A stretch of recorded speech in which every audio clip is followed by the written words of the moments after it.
जय श्री कृष्ण। राधे राधे दोस्तों।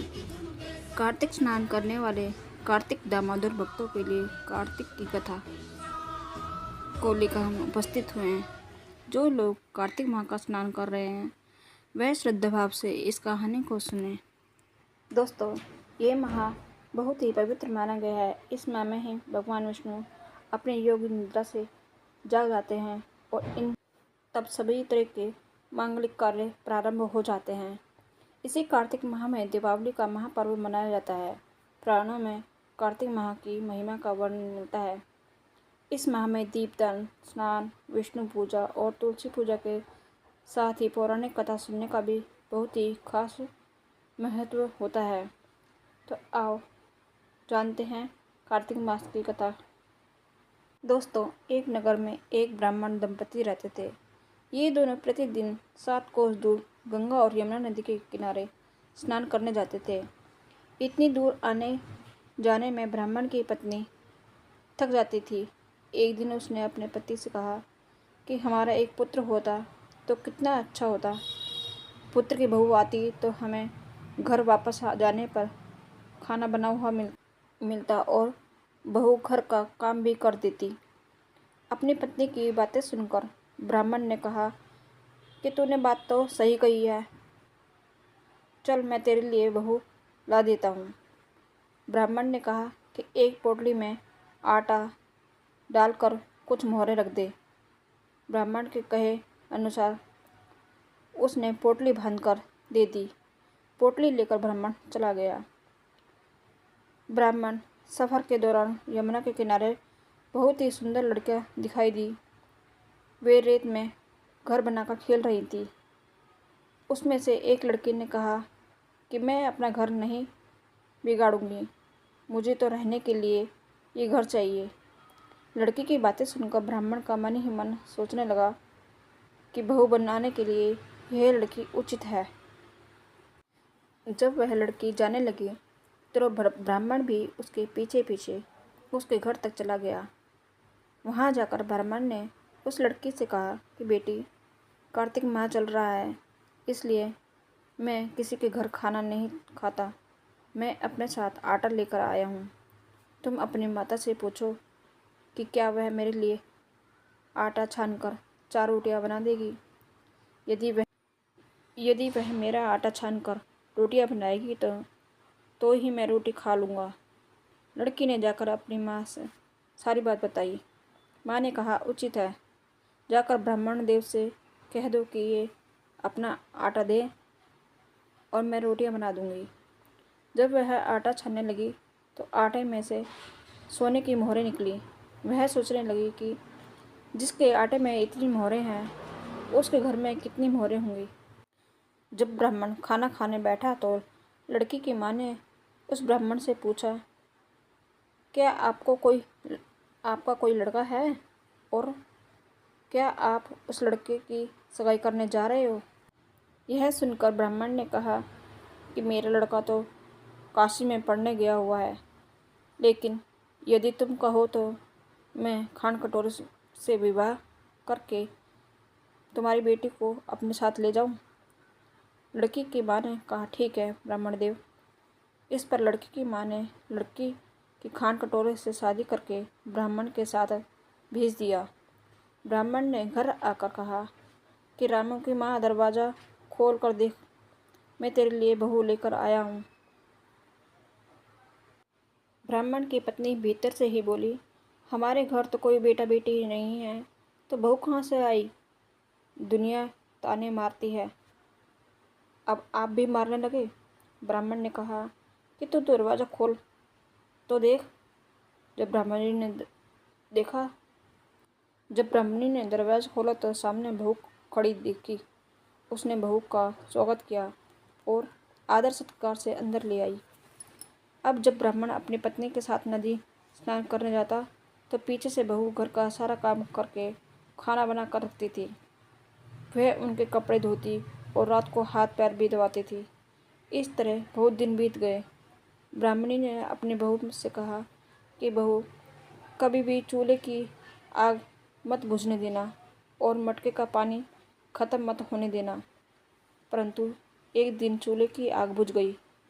यह देखकर बहू घबरा गई और भागी भागी अपनी पड़ोसन के पास गई और कहा कि मेरे चूल्हे की आग बुझ गई है, मुझे थोड़ी आग चाहिए।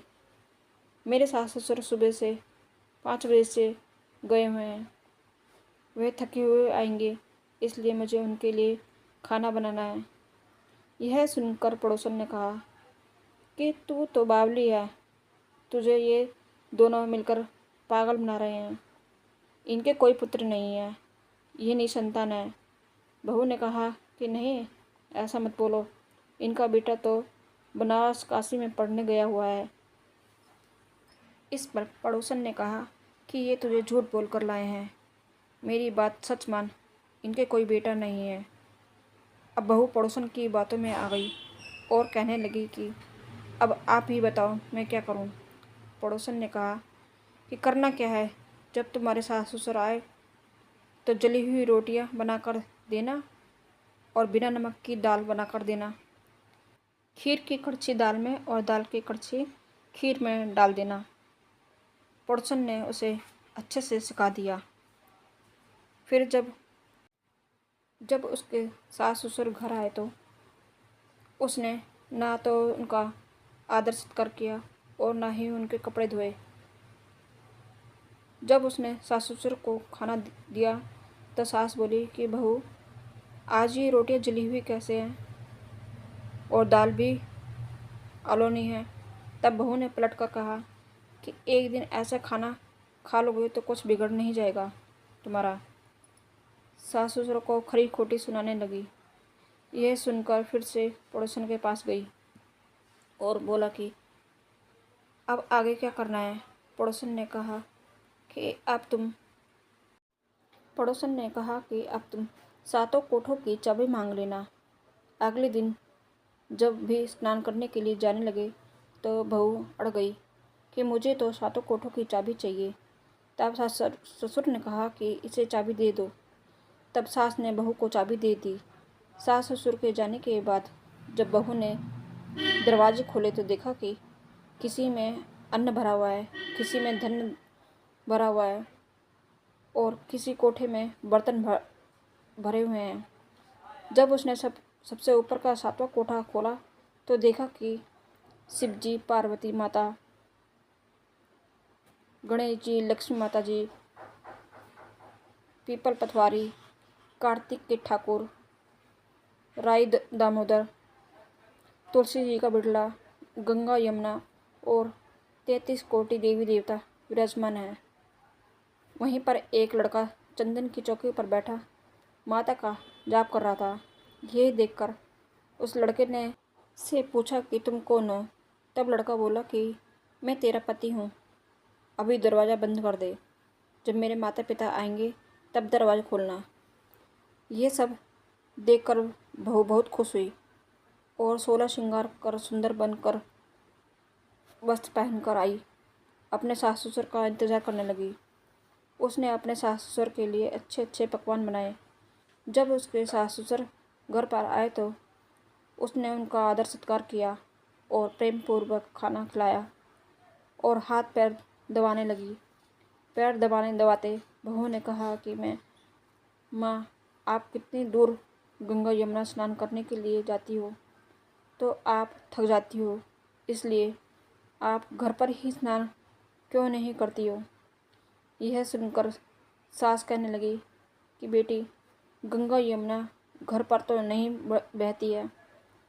तब उसने कहा कि हाँ माँ जी, वहीं बहती है, चलो मैं आपको दिखाती हूँ।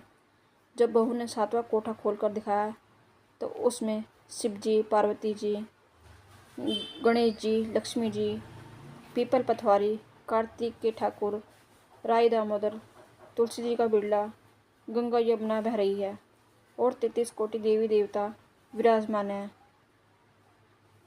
वहीं चौकी पर बैठा एक लड़का माला जप कर रहा है। माँ ने उसे देख कर कहा कि बेटा, तू कौन है। तब लड़का बोला कि माँ, मैं तेरा बेटा हूँ। तब ब्राह्मणी ने पूछा कि तू कहाँ से आया है। लड़के ने जवाब दिया कि मुझे कार्तिकेय ने भेजा है, माँ ने कहा, बेटा, यह संसार कैसे मानेगा कि तुम मेरा बेटा है। माँ ने कुछ विद्वान पंडितों से मदद मांगी।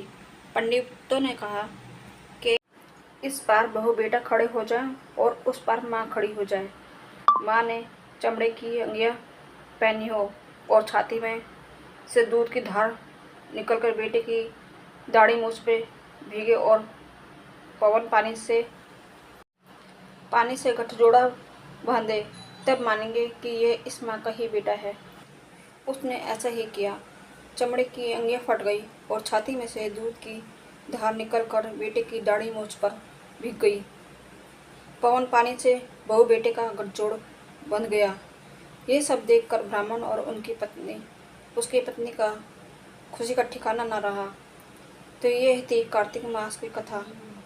कार्तिक के ठाकुर जैसे ब्राह्मण और ब्राह्मणी को बहू बेटा दिया, वैसे ही सबको देना। कार्तिक मास की कथा सुनने वाले और हुंकार भरने वाले सब पर अपनी कृपा करना। जय श्री कृष्ण।